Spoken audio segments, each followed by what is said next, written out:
लिखो।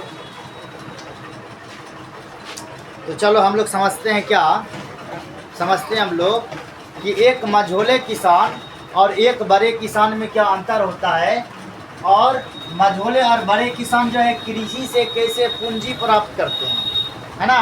पूंजी मतलब क्या, पूंजी किसको बोलेंगे? पैसा। पैसा, यानी कोई भी धंधा कोई कर रहा है उसमें सबसे पहले क्या लगाना पड़ता है? पैसा, यानी कि पूंजी लगाना पड़ता है। अगर हम खेती कर रहे हैं तो सबसे पहले हमको क्या करना पड़ेगा? पैसा यानी पूंजी लगाना पड़ेगा।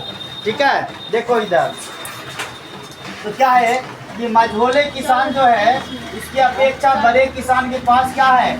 अधिक भूमि होता है। देखो दो किसान है यहाँ पे, एक बड़ा किसान है, एक क्या है? बड़े किसान है, और एक कौन सा किसान है? मझोले किसान। मान लो कि मझला किसान जो है यानी छोटा होता है, उसके पास मान लो 2 बीघा जमीन है। कितना बीघा है? 2 बीघा। ये समझ लो, दिमाग में बैठा लो, कितना बीघा है? 2 बीघा। और बड़ा जो किसान है उसके पास 50 बीघा जमीन है। कितना बीघा? 50 बीघा। तो अच्छा यहीं पे दिमाग लगा कि इन दोनों में से जिंदगी किसका अच्छा होगा? बड़ा किसान का कि मझला किसान? बड़ा किसान का जिंदगी अच्छा होगा, है ना। यहीं से तुम लोग दिमाग लगा, क्वेश्चन अच्छा से याद होगा। एक बड़ा किसान के पास 50 बीघा जमीन है और जो छोटा किसान है उसके पास 2 बीघा जमीन है, तो इसमें पूंजी का कमी किसके पास ज्यादा रहेगा? मझले किसान के पास। अपार पूंजी किसके पास रहेगा? बड़ा किसान के पास। जिंदगी अच्छा किसका होगा? बड़ा किसान का। अगर खेत अच्छा, बड़ा किसान मजदूरों से काम करवाएगा खेत में? खुद से करेगा? नहीं करेगा, मजदूर से काम करवाएगा। और जो छोटा किसान है वो क्या करेगा? खुद से काम करेगा। इसी में हम लोग क्या किए, आंसर लिखे हैं। देखो तो मझोला किसान की अपेक्षा बड़ा किसान जो है क्या होता है? उसके पास अधिक भूमि होगा, है ना, और वे बड़े पैमाने पर आधुनिक तरीके से क्या करेंगे? खेती करेंगे। आधुनिक तरीके का मतलब अगर वो खेती कर रहा है तो मान लो कि खाद छींटने के लिए खेत में जो हम लोग खाद देते हैं जान चाहिए, हाँ, उसके लिए हम लोग क्या करते हैं? हम लोग तो खुद से देंगे, है ना, हाथ से क्या कर दे, छींट दिए। लेकिन जिसके पास 50 बीघा है, बड़ा किसान, हाथ से कभी नहीं करेगा। वो कैसे करेगा? मशीन से करेगा। अगर फसल का कटाई करेगा तो मशीन से करेगा, या छिड़काव करेगा पौधा में तो मशीन से करेगा। समझ में आया? और जो छोटा किसान होगा वो क्या करेगा? कैसे करेगा? खुद से करेगा। देखो अच्छा, जो आधुनिक तरीके से खेती करेगा जिससे क्या होगा? फसल भी अधिक होगा। वे अपनी आवश्यकता के अनुसार क्या करेंगे? अनाज रख लेते हैं और शेष को क्या करेंगे?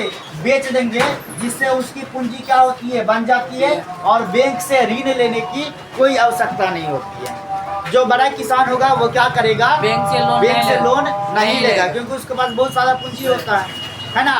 उसी का जस्ट उल्टा सोचो, उसी का उल्टा सोचो कि छोटा किसान क्या करेगा? छोटा किसान।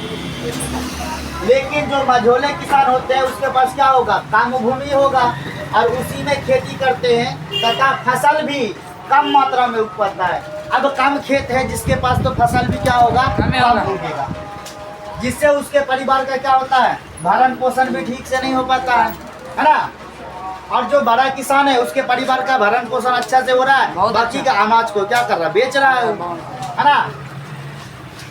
और अगली बार जो खेती करेगा उसके लिए क्या होगा? योग पूंजी नहीं होगा, जिससे उन्हें क्या करना पड़ेगा?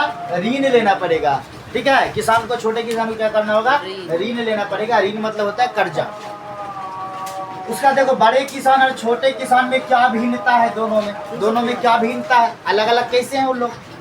तो बड़े किसान के पास क्या होती है? पूंजी होती है, लेकिन छोटे किसान के पास पूंजी नहीं होती है। बड़े किसान जो है अधिक भूमि में खेती करते हैं, जबकि छोटे किसान कम भूमि में खेती करेंगे। अच्छा, बड़े किसान का जीवन क्या होगा? सुखी संपन्न होगा, जबकि छोटे किसान का जीवन दुख भरा होगा। बड़े किसान अपने खेत में मजदूरों से काम करवाते हैं, जबकि छोटे किसान कैसे? स्वयं तथा परिवारों से काम करते हैं उन लोग, है ना। तो जो छोटा किसान होगा वो स्वयं करेगा या परिवार से करवाएगा? कर दो।